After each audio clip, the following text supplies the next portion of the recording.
नाज़रीन, लबनान का आसमान फिर आग उगल रहा है। धमाकों की गूंज, मलबे तले दबी लाशें, जख्मी बच्चों की चीखें और मशरिक़ वस्ता एक बार फिर बारूद के ढेर पर खड़ा हो गया है। क्या ये सिर्फ एक फिजाई हमला है या किसी बड़ी जंग का आगाज? मैं हूं इरफान रैना और आप देख रहे हैं न्यूज़ 18 का डिजिटल प्लेटफॉर्म। नाज़रीन, इजराइल ने लबनान की वादी बैका को निशाना बनाया। हिजबुल्लाह और हमास के ठिकानों का दावा है कि उनके मरने वाले कौन हैं आखिर? ये आम शहरी हैं, बच्चे हैं, पनाहगज़ीन हैं। ये उन्होंने दावा किया है कि ये जो इजराइल है इसने हमला किया है बैका के मकाम पर। ये जो खित्ता है मुकम्मल तसादुम की तरफ अब बढ़ रहा है। नाज़रीन, लबनान की सरजमीन धमाकों से लर्ज उठी जब इजराइल ने हमला किया। गजा में ताकत की बिसात अक्सर नौ बिछ रही और इजराइल व हिजबुल्लाह के बीच कशीदगी एक नए मोड़ पर पहुंचती दिखाई दे रही है। अब सवाल यह है कि महज महदूद कार्रवाइयाँ या किसी बड़े इलाकाई तसादम का ये पेश कीमा है।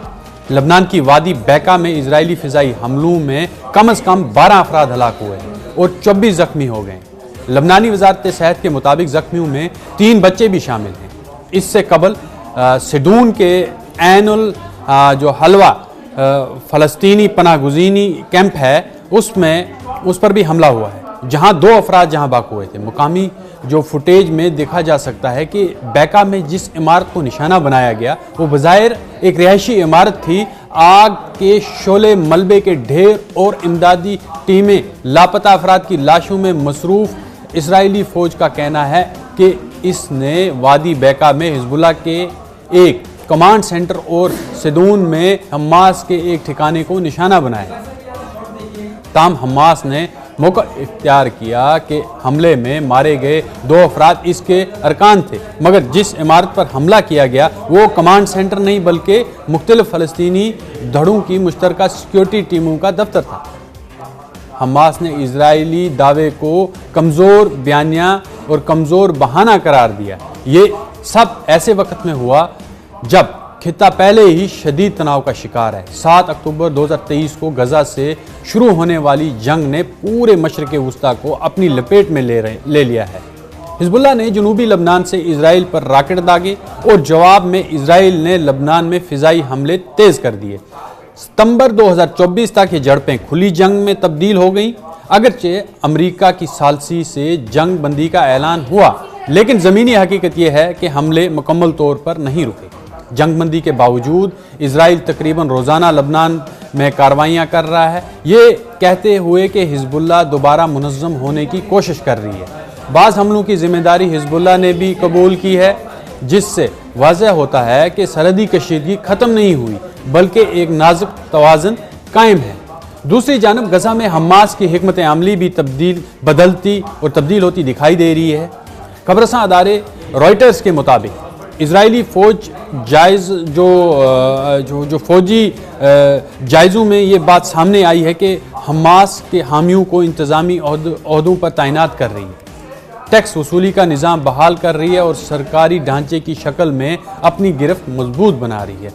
5 नए ज़िली गवर्नर मुकर्रर किए गए हैं, जिनका ताल्लुक अल-कस्साम ब्रिगेड से बताया जा रहा है।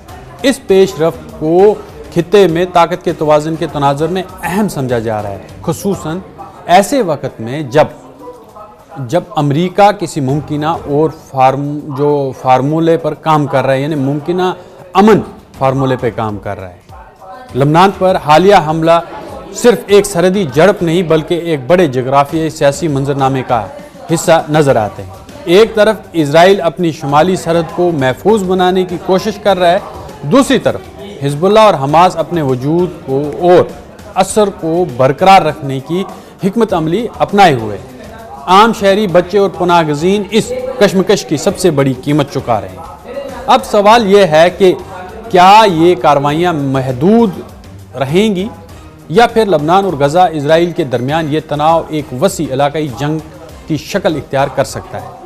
आलमी ताकतें बज़ाहिर सफारती सतह पर मुतहरक हैं, मगर ज़मीनी हक़ाइक़ बता रहे हैं कि फ़िज़ा बदस्तूर बारूद से भरी हुई है। आने वाले दिन इस बात का तयन करेंगे कि आया ये जंगबंदी की कमज़ोर डोर बरकरार रहती है या खित्ते एक बार फिर मुकम्मल तसादुम की तरफ बढ़ता है।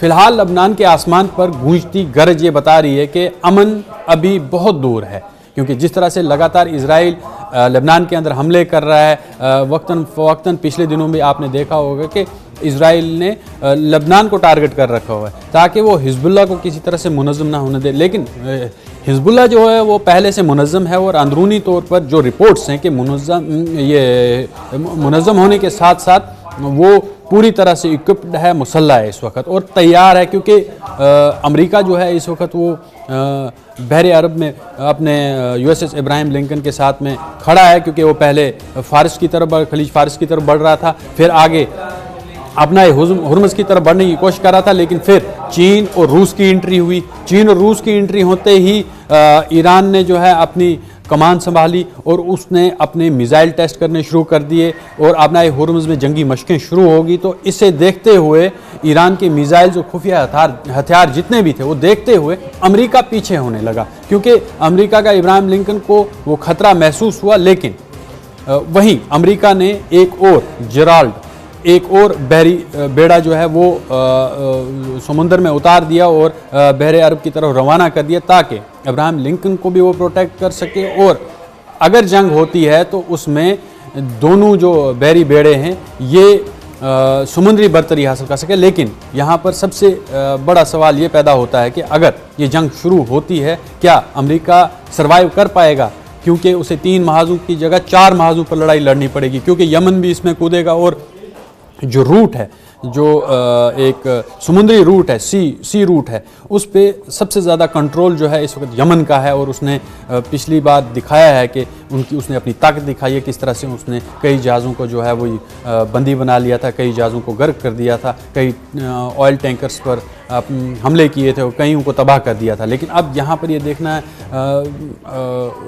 होगा कि किस तरह से ये स्ट्रेटजी आगे चलती है, क्योंकि जिस तरह से इजराइल लगातार लबनान पर हमले कर रहे हैं, आसपास में वो गज़ा के अंदर हमले कर रहा है, ताकि वो कह रहा है कि एक तरफ से जी हमास मुनज़्ज़म हो रही है, हिजबुल्लाह मुनज़्ज़म हो रही है, दूसरी तरफ से अमेरिका ईरान को लगातार धमकियां दे रहा है। तो अब जितनी भी जंग में शिद्दत आनी थी वो आ चुकी है और लगातार आए दिन के साथ साथ वो बढ़ती जा रही है।